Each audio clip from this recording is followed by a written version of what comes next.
اس کے عمل کا مظہر بننا ہے۔ اللہ نے کائنات میں محبوب کے قدموں میں رہنے والوں کو سب سے پہلا دین کا طالب علم بنا دیا۔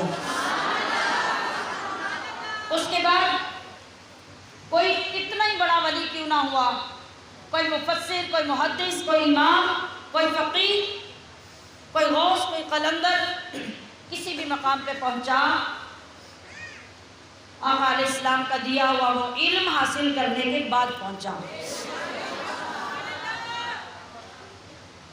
اگر یہ علم نہ ہوتا، آج اللہ کے وہ مقرب لوگ جن کی وجہ سے دنیا قائم ہے، جن کی وجہ سے ہمارے اوپر عذاب نہیں آتے، جن کی وجہ سے ہمارے گناہوں پہ پردے ڈالے جاتے ہیں، جن کی وجہ سے ہمیں بچا کے رکھا جاتا ہے، ان سب کا اگر وجود ہے تو مسجدوں اور مدرسوں کی ان چٹائیوں اور ان پھوڑوں پہ بیٹھ کے پڑھنے کی وجہ سے ہے، جنہوں نے قرآن کا نور اپنے اندر اتارا تو اس کی وجہ سے اللہ نے زمانے کو نور علی نور کر دیا۔ تو میری دست بستہ تمام ماؤں کی خدمت میں گزارش ہے کہ صرف رمضان کے ان دروس کو سننے پر اکتفا نہیں کرنا، اب عید گزرنے کے ساتھ اپنی اولاد پہ نظر ڈالنی ہے کہ مجھے سب سے پیارا کون ہے، وہ میرے پیارے رب کے نام پہ پیش کرنا ہے، وہ رسول اللہ کے قدموں میں پیش کرنا ہے۔ اگر آپ چاہتے ہیں کہ جنت میں آپ کی سیٹیں رکھوانے کے لیے کوئی پہلے پہنچ جائے تو آپ کی وہ اولاد ہوگی جسے آج آپ قرآن و حدیث کے لیے رب کی بارگاہ میں پیش کریں گے۔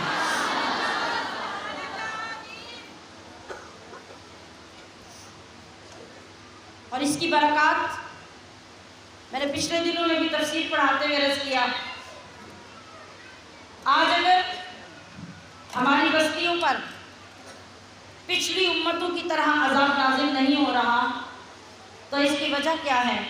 اس کی وجہ یہ ہے کہ اس دھرتی پر رب کا قرآن پڑھنے والے لوگ موجود ہیں،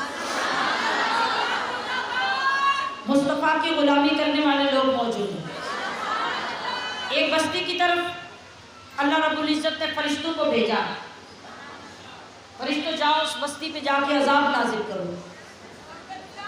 فرشتے اترے، بستی کے قریب جب پہنچے عذاب نازل کرنے کے لیے، اللہ کا حکم آیا فرشتوں واپس آ جاؤ۔ فرشتے واپس چلے گئے، حیران ہوئے، اللہ کی بارگاہ میں عرض کیا، اے مالک تو عالم الغیب والشہادہ ہے، تو پہلے سب کچھ جانتا تھا، اب بھی جانتا ہے۔ پہلے تو نے ہمیں اس بستی کی طرف بھیجا کہ جا کے عذاب اتارو، جب ہم وہاں پہنچے تو نے واپس بلا لیا۔ بولا سوال یہ ہے کہ پہلے بھیجا کیوں؟ جب بھیجا تو پھر واپس کیوں بلایا؟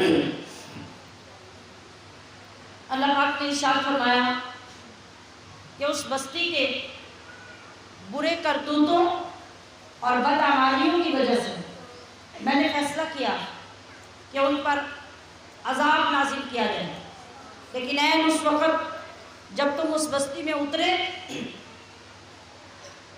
تو اس بستی میں کچھ بچے اکٹھے ہو کر میرا قرآن پڑھ رہے تھے، تو مجھے حیا آئی کہ جس بستی میں میرا ہی کلام چھوٹے چھوٹے بچے بیٹھ کے اکٹھے ہو کے پڑھ رہے ہیں، کیا میں اس بستی کو عذاب دوں؟ میں نے تمہیں واپس بلا لیا۔ عزیزات محتشم، سوچنے کی بات یہ ہے، اللہ کو پہلے پتہ نہیں تھا کہ جب فرشتے پہنچیں گے تو وہاں کا منظر کیا ہوگا؟ کیا اللہ کو یہ پتہ نہیں تھا کہ اگر یہاں گناہگار ہے تو وہاں نیک اولادیں بھی پیدا ہونے والی؟ پتہ تھا نا، سب پتہ تھا۔ ایسا کیوں کیا؟ اس لیے کیا کہ وہ مکالمہ منتقل ہو کر دنیا والوں تک پہنچے اور میں لوگوں کو بتا سکوں کہ میرے نزدیک میرے کلام کا مقام اور افضلیت کیا ہے، اور میرے لوگوں کو اس بات کی سمجھ آ جائے کہ اگر تم ڈھیروں گناہ کرنے کے بعد بھی میرے قرآن کو ہاتھ میں پکڑ کے بیٹھ جاؤ گے تو میں بھیجا ہوا عذاب بھی واپس بلا لوں گا۔ آج ہماری قوم ہمارا دور جن پستی اور گراوٹوں میں مبتلا ہے، یہاں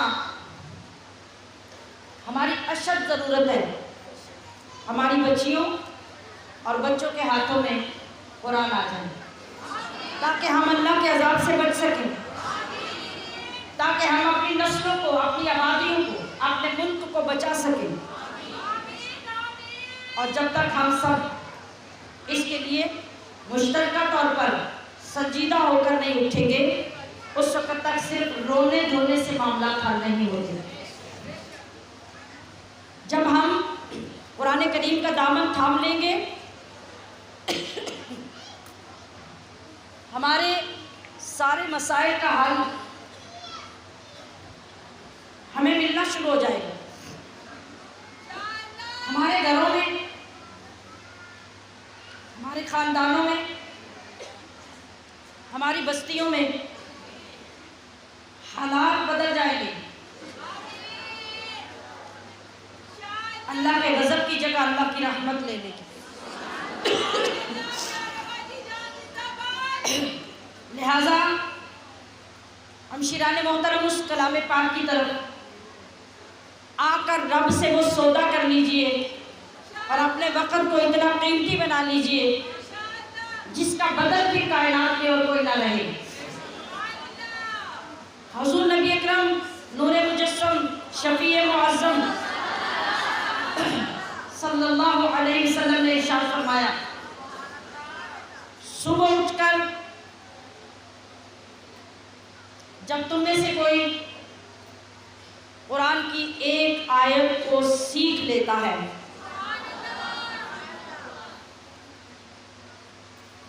تو وہ شخص جو قرآن اور قرآن کا علم سیکھے بغیر 100 نفل پڑھنے میں مشقت کرتا ہے،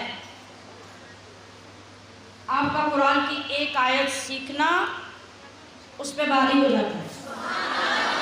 زندگی انسان کو سب کامیاب کرتی ہے جب ہم زندگی کا کوئی مقصد دے کر چلتے ہیں۔ آج ہم اپنے اندر یہ کیفیت پیدا کریں کہ یہ ماہ مقدس جو ہمارے درمیان جلوہ گر ہوا تھا، ہم سے رخصت ہو رہا ہے، ہم وہ کیفیت بنائیں۔ کیسی کیفیت کہ اللہ کا عظیم مہمان، اللہ کی عظیم رحمت، اللہ کی طرف سے بخشش کے خزانے جو رمضان کی صورت میں ہمارے درمیان جلوہ گر ہوئے، آج وہ ہم سے رخصت ہو رہے ہیں۔ اور دوسرا رخ اگر دیکھا جائے تو مہمان رمضان نہیں، مہمان ہم ہیں۔ مہمان رمضان نہیں، مہمان ہم ہیں۔ کیسے؟ ہماری پچھلے سال کی محفل میں کتنے وہ لوگ تھے جو آج ہماری محفل میں نہیں، جو آئے تھے وہ رخصت ہو گئے، رمضان تو پھر آ گیا، اور اگلے سال میں عین ممکن ہے ہم میں سے بہت سارے لوگ نہ ہوں، رمضان پھر آئے گا۔ تو مہمان کون ہوا؟ مہمان تو ہم ہوئے۔ تو قدر کس کو کرنی ہے؟ ہمیں۔ غنیمت کس کو سمجھنا ہے؟ ہمیں۔ تو ہم یہ سمجھ لیں کہ یہ ہماری زندگی کا آخری رمضان ہے۔ اب ہم نے جو کچھ حاصل کرنا تھا وہ کر لیا، ہم نے جس نعمت اور دولت سے دامن بھرنے تھے بھر لیے، اور اگر ہم محروم رہ گئے تو ہماری بد نصیبی، پھر بھی ہم نے وقت ضائع کر دیا۔ ہمارے پاس کوئی گارنٹی نہیں ہے کہ آئندہ سال پھر یہ رمضان ہمارے سامنے آئے گا یا ہم اس میں موجود ہوں گے۔ تو اس کیفیت کے ساتھ کہ پتہ نہیں ہم اور کمائی کر سکیں گے یا نہیں، نہ معلوم اگلی مرتبہ رحمتوں کا یہ سمندر ہمیں دوبارہ نصیب ہوگا یا نہیں، تو ہمیں اس کیفیت کے ساتھ اس ماہ مبارک کے لیے یہ جذبات پیش کرنے ہیں کہ الوداع اے ماہ رمضان، تیری عظمت کو سلام۔ الوداع اے ماہ رمضان، تیری عظمت کو سلام، تیری آمد کے میں صدقے، تیری رحمت کو سلام۔